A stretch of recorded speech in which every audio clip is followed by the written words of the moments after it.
Óptica Vía nace de un proyecto de Fernanda y Alfonso a mediados del año pasado, con el fin de ofrecer una nueva experiencia al usuario de armazones, cristales y lentes de contacto, que combine la excelencia en soluciones ópticas con un énfasis en el diseño y atención a la necesidad del cliente.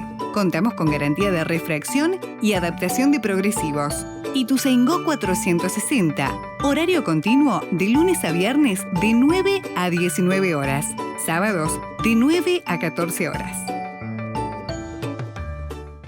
La tarde es tuya en el aire. Recibimos al gran Julio Ríos. La gente me preguntaba, ¿qué es de la vida de Julio Ríos? ¿Cómo le va, Julio? Bienvenido. Bueno, un gusto de saludarte, de saludar a toda la gente en Florida, que conozco tanta gente y aparte tengo tantos amigos por ahí. Así que nada, desear que dentro de lo que es esta nueva normalidad la estén pasando de la mejor manera, con las complicaciones que a todos en mayor o en menor medida nos está originando, ¿no? Ese tema de la pandemia. Florida que arrancó bien, Julio, pero ahora lentamente se está complicando un poquito. Es que se va complicando prácticamente buena parte del país, ¿no? Son muy pocos los departamentos hoy que no tienen casos, y Montevideo ha incrementado notoriamente el tema del COVID. Yo te lo digo que a diario hago un relevamiento por una cuestión de estar en conocimientos desde el punto de vista periodístico, pero también me interesa saber el proceso evolutivo que tienen algunos países y también la involución que han tenido algunos países. Y bueno, lamentablemente Uruguay ha caído en esta historia de elevar considerablemente ahora la cantidad de personas que están contagiadas. Vivimos en una isla durante mucho tiempo, entre comillas, casi en un paraíso, te diría. Sí. Yo charlo con mucha gente del exterior que nos presta el oído, y bueno, muchos amigos que dejé al exterior tras 14 años y medio, y me hablaban de lo increíble de Uruguay. Se generaron diferentes tesis o argumentos que eran absolutamente falaces, como que nosotros no teníamos o no contraíamos el COVID por el tema de la BCG, todo ese tipo de cosas improvisadas que la pandemia ha ido generando, ¿no? Lo que sí me ha quedado claro algo. Al comienzo la gente se sensibilizó con el tema. Yo creo que buena parte de la sociedad hizo bien los deberes. El gobierno muy rápidamente tomó medidas para frenar lo que era el contagio. Y después, bueno, un sector de la sociedad se distendió totalmente. Y en los últimos tiempos hay un porcentaje de uruguayos que han demostrado que no son tan solidarios, que no les importa tanto lo que le pueda pasar al otro. Y esto se ha visto plasmado en el incremento notorio de los casos positivos, porque hay que decir las cosas como son, no hablar con frases hechas ni adornar el oído de la gente. No somos todos los solidarios que tendríamos que ser. Estamos hablando de la vida y la muerte. Claro. Estamos hablando de un hecho que hoy por hoy lleva ya 1.580.000 fallecidos en todo el mundo oficialmente. Deben ser muchísimo más. Y que lleva, bueno, un sinnúmero impresionante de contagiados a nivel mundial, también desde el punto de vista oficial, seguramente son varios millones más. Pero bueno, las fiestas clandestinas, determinadas manifestaciones, que yo estoy de acuerdo que en democracia el ser humano tiene todo el derecho del mundo a manifestarse, pero hoy por hoy tenemos que respetar determinadas medidas que son absolutamente elementales. ¿Por qué? Las tenemos que respetar por nosotros mismos y las tenemos que respetar por nuestras familias, por el resto de la gente, por aquellos sectores que son más vulnerables. Y bueno, lamentablemente eso no ha ocurrido. Entonces, no es que tengamos un país totalmente solidario. Hay una parte del país que ha sido solidaria y hay otra parte del país que no ha sido solidaria y perjudica a los otros. Entonces, creo que lamentablemente se tomaron ya medidas que se van a tener que incrementar y se van a tener que fortalecer en la medida en que esto siga evolucionando de la forma que lamentablemente está evolucionando diariamente, ¿no? Sí, viene complicado, la verdad. Hay gente que toma conciencia, Julio, otro que no, pero bueno, es así, lamentablemente, es la realidad. ¿Y cómo lo ve para los próximos meses? ¿Esto se agrava o disminuye un poco? Bueno, yo creo que, a ver, yo no voy a entregar una opinión 100% segura del tema porque ni los grandes expertos en la materia la pueden entregar. Sí, lo que puedo decir es que he estudiado mucho del tema, conozco perfectamente todos los grandes laboratorios, Pfizer con BioNTech, el prestigioso laboratorio alemán, para que la gente tenga una idea, dentro de todas las vacunas que se han pronunciado, pueden salir en cualquier momento, AstraZeneca, el laboratorio sueco con la Universidad de Oxford en Inglaterra, Moderna, el laboratorio norteamericano que seguramente la próxima semana va a ser homologada en Estados Unidos, Pfizer con BioNTech, el laboratorio alemán, después, bueno, Novavax, Johnson Johnson, etcétera, etcétera, etcétera. Para que la gente tenga una idea, el laboratorio más impresionante que hay a nivel mundial, el laboratorio más cotizado, el más respetado, el monstruo de todos los laboratorios a nivel mundial, es Pfizer. Sí. Pfizer es un laboratorio que se ha dedicado siempre a enfermedades muy complejas y básicamente al tratamiento de los diferentes tipos de cáncer. Obviamente que ha habido un interés muy especial en sacar la vacuna contra el COVID, producto de que estamos prácticamente todos los países afectados con este tema. Pero para que la gente tenga una idea también, una vacuna normalmente lleva entre 10 y 15 años. El proceso de una vacuna, primero es encontrar la cepa para combatir el virus. Sí. Después viene la fase 1. La fase 1 es la prueba de la cepa que se genera con animales. La fase 2 es con un grupo reducido de seres humanos. Y la fase número 3 es con más de 30.000 seres humanos, hombres y mujeres embarazadas, hombres con diabetes, personas con problemas respiratorios, personas con problemas cardíacos, etcétera, etcétera, etcétera.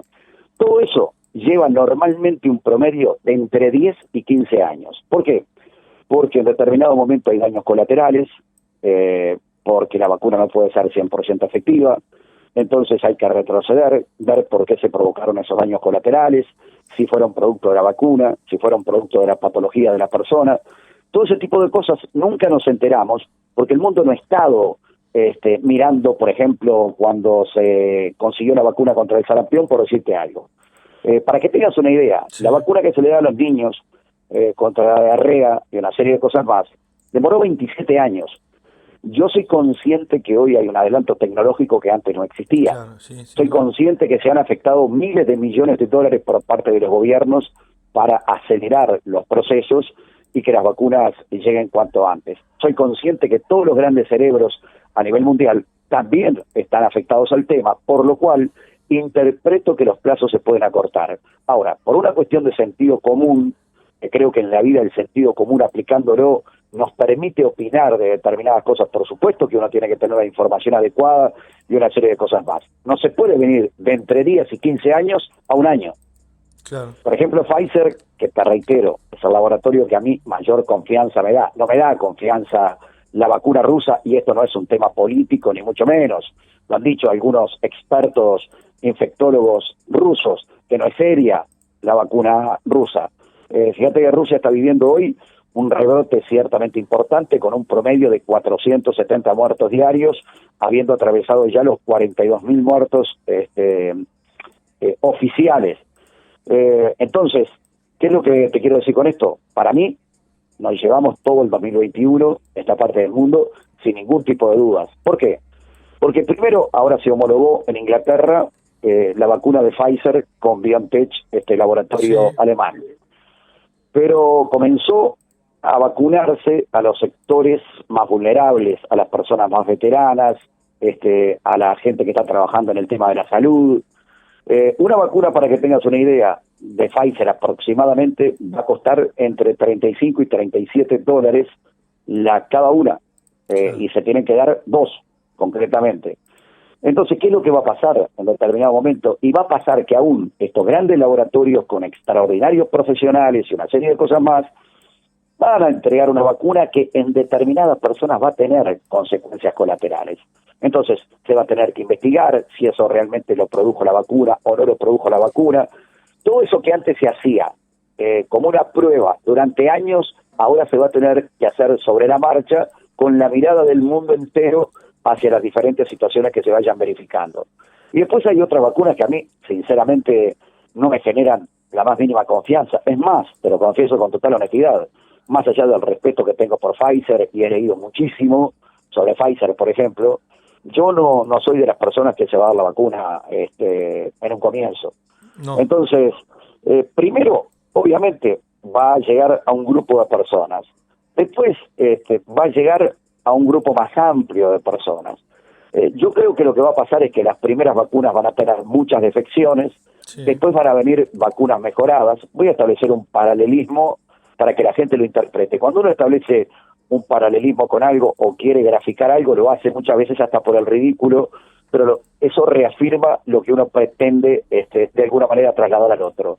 Hoy en día están de moda los vehículos eléctricos. Comienzan a aparecer ya en el firmamento los vehículos eléctricos.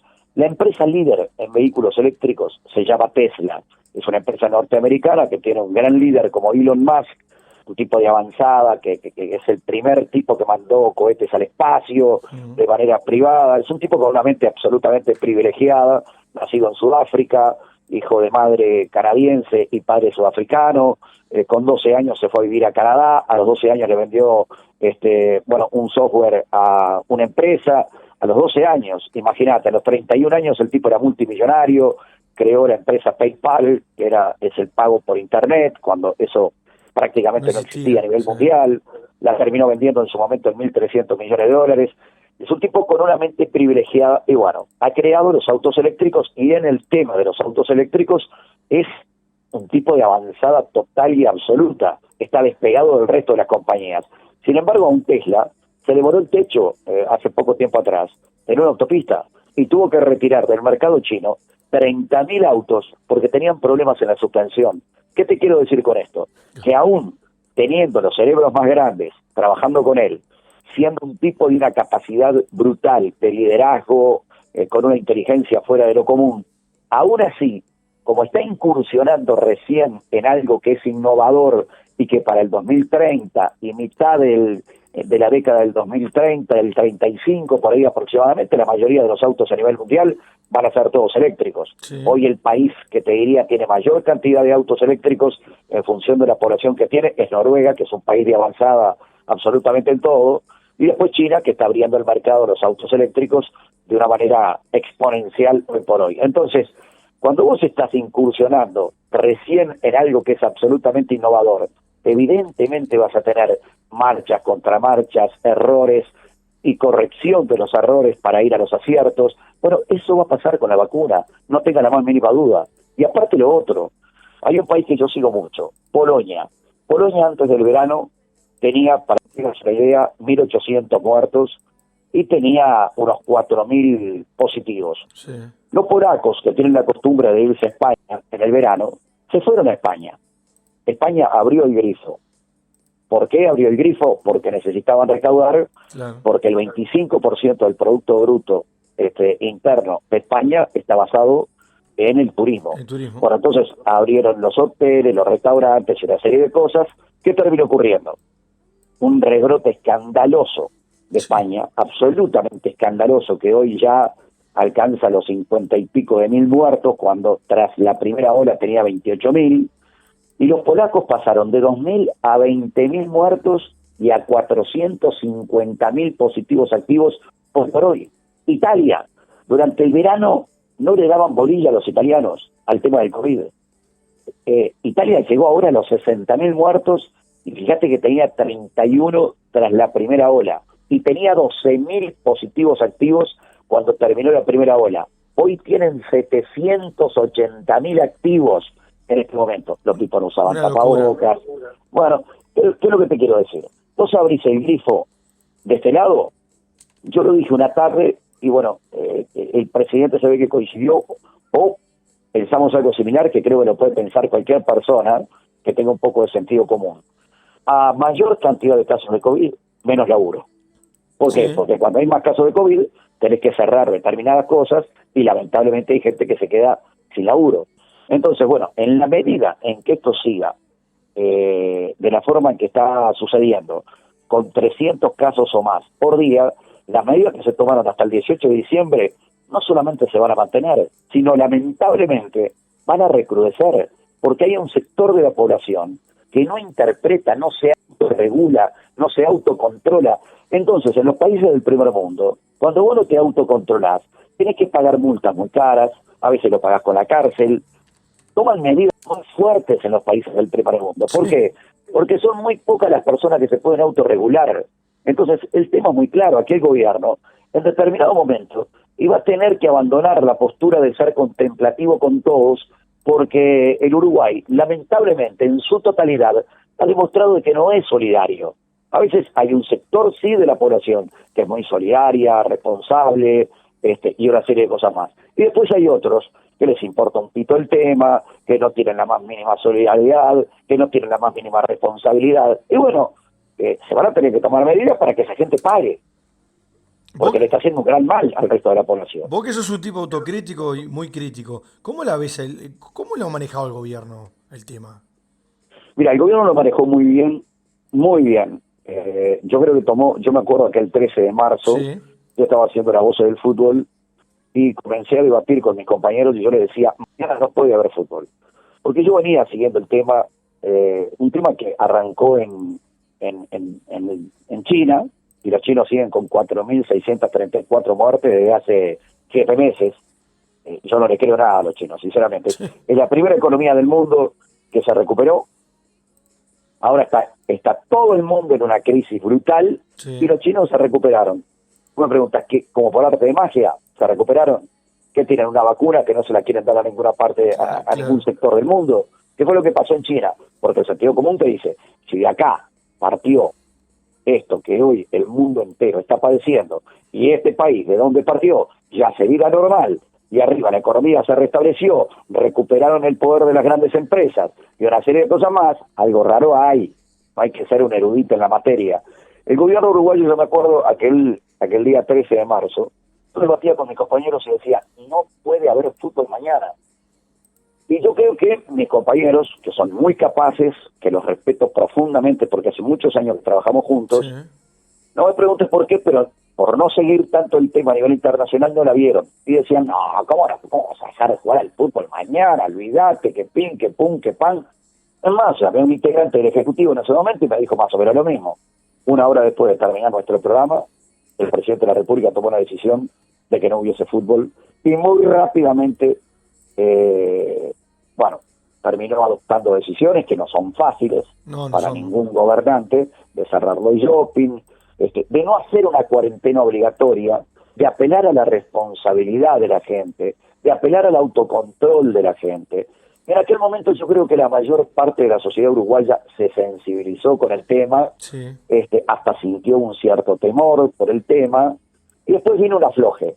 Como hubo días, pasado el tiempo, de que Uruguay tenía 0 casos positivos, dijeron, pará, aquí en Uruguay esto no va a llegar, pero fue lo mismo que pensó Italia, y fue lo mismo que pensó España cuando el tema pasaba en China. Seguramente en Europa dijeron, no, esto no va a llegar. Seguramente en Estados Unidos dijeron, esto no va a llegar, y hoy tienen 7 millones oficialmente de contagiados, y tienen 280.000 muertos, y 290 casi, y van a llegar a los más de 400.000 muertos oficialmente. Claro. Entonces, vos decías, no, es una cuestión lejana, es de China. Lamentablemente este tipo de cosas pasan, y no las digo yo, en China, más allá de que lo mío es una hipótesis. Yo tengo mi hipótesis muy clara con respecto al tema de China. Yo creo que esto fue un tema para recuperar un poder económico y para transformar a China en una potencia mundial, y lo han ido consiguiendo, porque hoy China se coloca casi a la vanguardia desde el punto de vista económico, Sí. con una economía que es muy floreciente en poco tiempo después del tema de la pandemia, donde hoy en China nos informan, también es muy relativo lo que informa China con un gobierno dictatorial como el que tiene, de que hay 12 contagiados, 14 contagiados por día.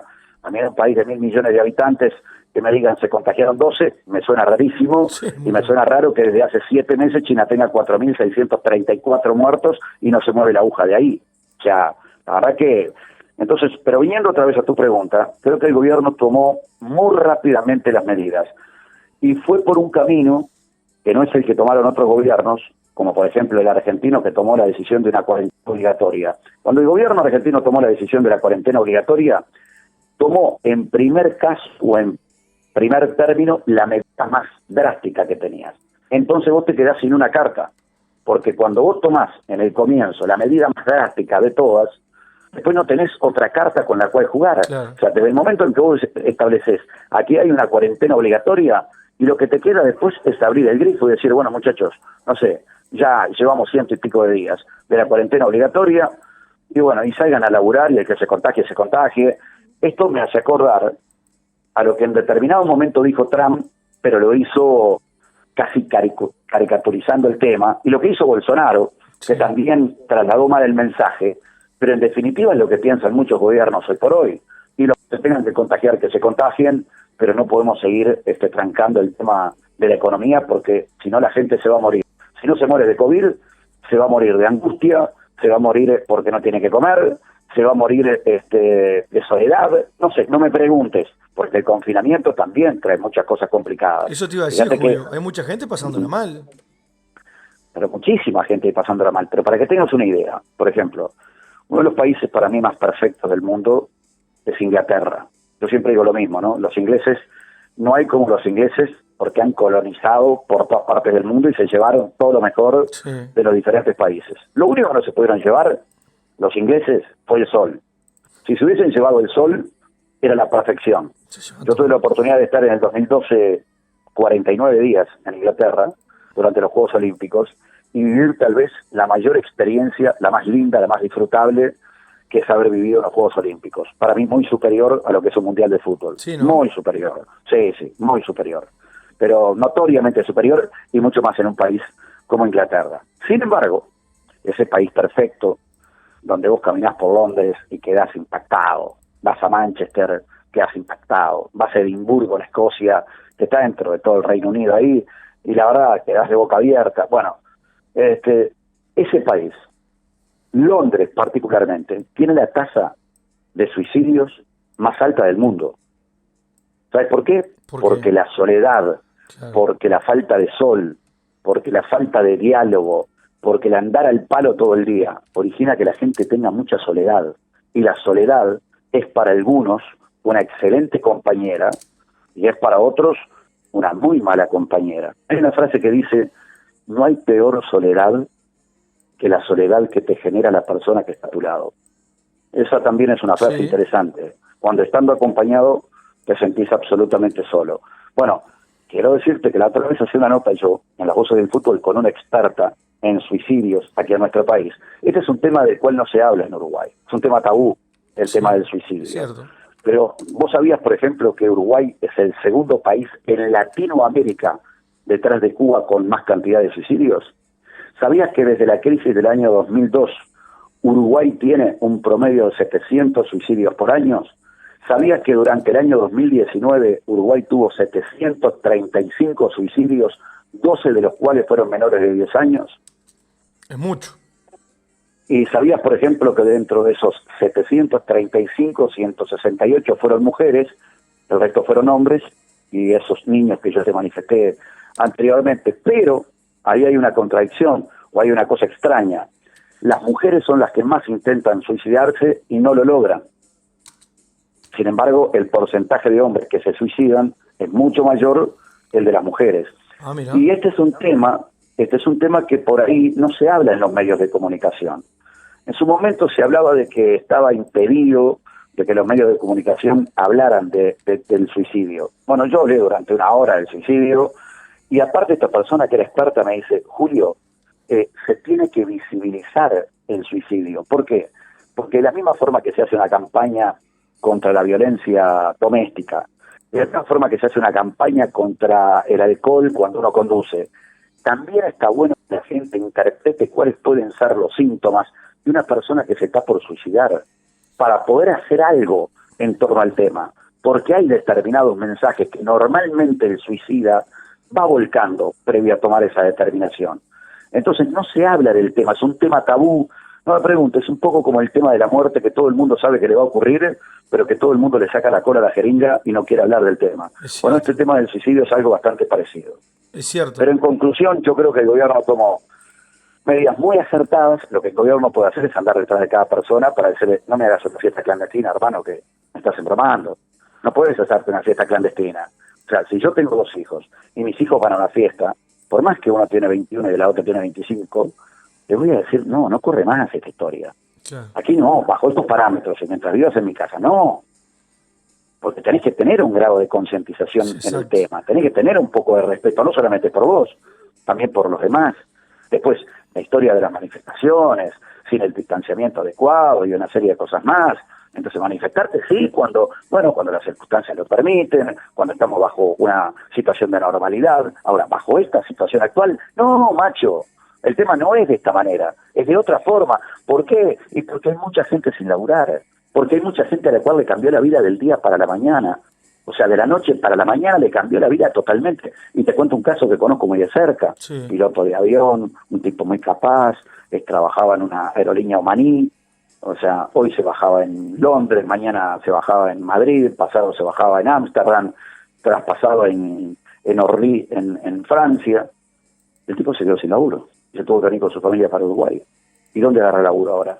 Un tipo que tenía un estilo de vida totalmente diferente. Y así le ha pasado a la gente que trabaja en los hoteles, y así le ha pasado a la gente que trabaja en las agencias de viajes, y así le ha pasado a tanta gente en diferentes ámbitos que ha tenido que apechugar y se la ha tenido que bancar. Y después, bueno, el que tiene que salir a buscar el manguito y tiene que salir a buscar la diaria. O sea, pero mira que mucha gente le ha cambiado al mundo la vida esta situación realmente. Y aparte que no sabemos cómo salir. Es que, a ver, se espera, vuelvo a reiterarte el tema, se espera la vacuna como una cuestión milagrosa. Sí. La vacuna va a ser la solución, pero la vacuna no va a solucionar el tema de un día para el otro. El mundo no va a poder ser vacunado. Como te dije anteriormente, la vacuna no va a tener un grado de efectividad para todas las personas. Va a haber también un cierto temor de parte de algún sector de la población que no va a querer darse la vacuna. Yo me incluyo, y lo digo abiertamente, yo no me doy una vacuna en el comienzo, ni loco, de ningún laboratorio, ni de Moderna, ni de Pfizer, que son laboratorios de respeto, o AstraZeneca, que todavía tampoco ha sido homologada, pero bueno, que también han venido trabajando muy bien. No, entonces, el 2021, nos comemos todo el 2021, Sí. no tenga la más mínima duda, y para retornar a la normalidad que teníamos antes del 13 de marzo, por estas latitudes, iba a pasar mucho tiempo.